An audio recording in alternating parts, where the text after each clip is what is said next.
ससुरु लगाए फूल बगिया मालियवा फूलवा सिंचाई मालियवा फूलवा सिंचाई हो।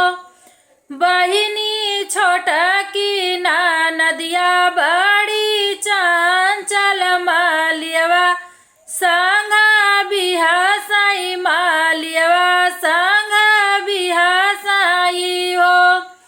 तू ही मोरे पियावा से पियावा तू ही न सिर साहेब तू ही न सिर साहेब हो।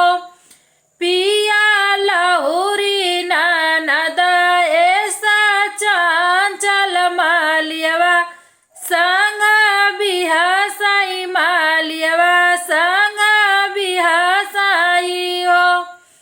पिया लहुरी ननद ऐसा चंचल मालियवा संग बिहासाई मालियवा संग बिहासाई हो।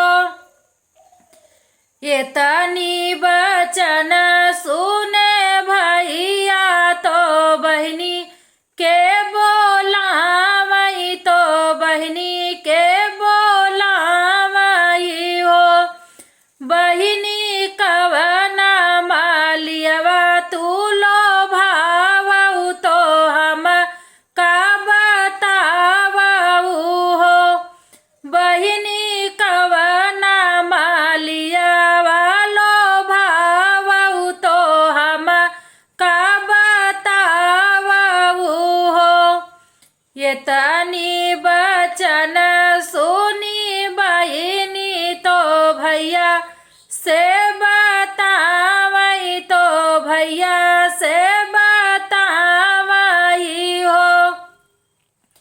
भैया भौजी मोरे जनम के बैरिन तोहें भड़कावई तोहें भड़कावई हो।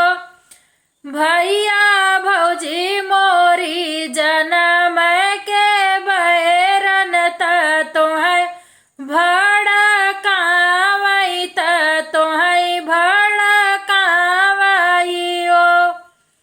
ये तनी बचन सुनी भैया तो बहनी के समझावई तो बहनी का समझावई हो।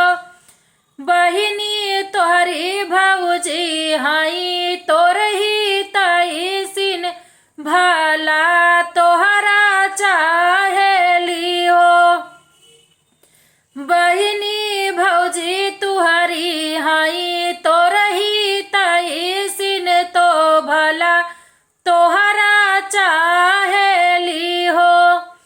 ये तनी बचन सुनी ननदी तो भाभी लगे ठाड़ भाई भाभी लगे ठाड़ भाई हो।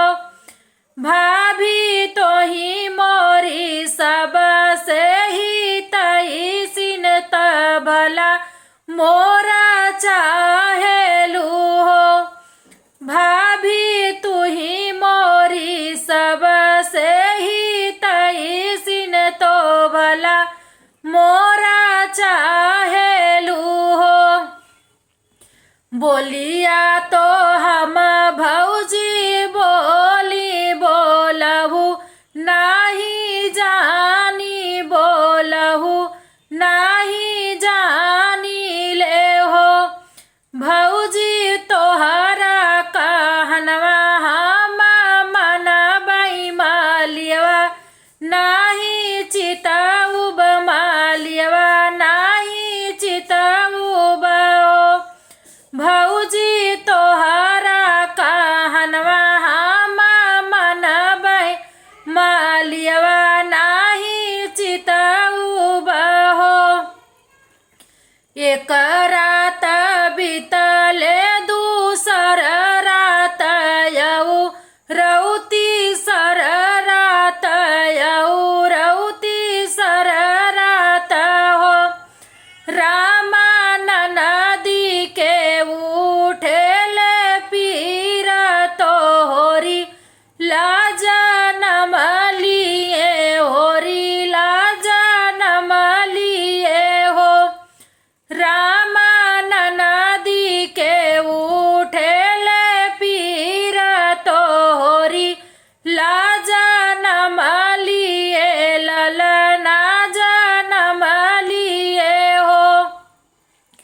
आंगने में बैठी मोरी सासू नयन आंसू ढारई नयन आंसू ढारई हो।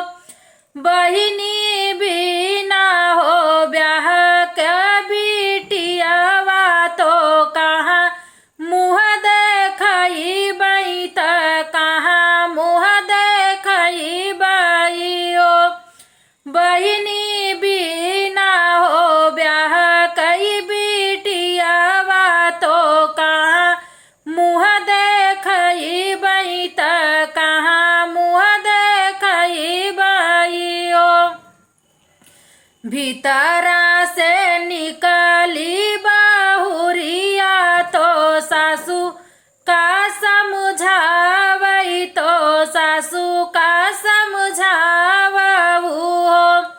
सासू जिनी करा चिंता फिकिरिया सौरिया हम बैठब सौरिया हम बैठब हो।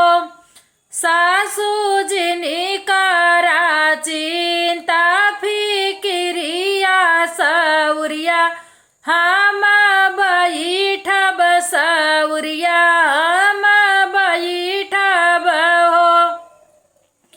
बोलिया तो एक सासू बोली कहल हमार माना कहल हमार माना हुओ।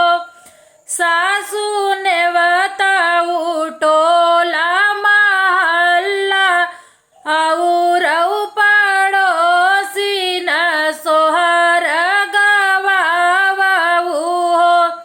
सासू ने बताऊ टोला महल्ला और पड़ोसी न सोहर गवाऊ हो। आखिया में भरी गया सुइया ननद भौजी रोवई ननद भौजी रोवई हो। भौजी तुही मोरी सखिया सहेल रमाई भौजइया तमाई भौजइया हो। भौजी तुही मोरी सखिया सहेल रमाई भौजइया हो। भौजी तुही हमार सब कुछ हऊ तो लाभ हमारा चाहे लूलाज हमारा राखी हो। भौजी तुही हमार सब कुछ हऊ तो लाज हमारा राखी हो। ससुर लगाए फूलवरिया मालिया फूलवा सिंचाई मालिया फूलवा सिंचाई हो। बही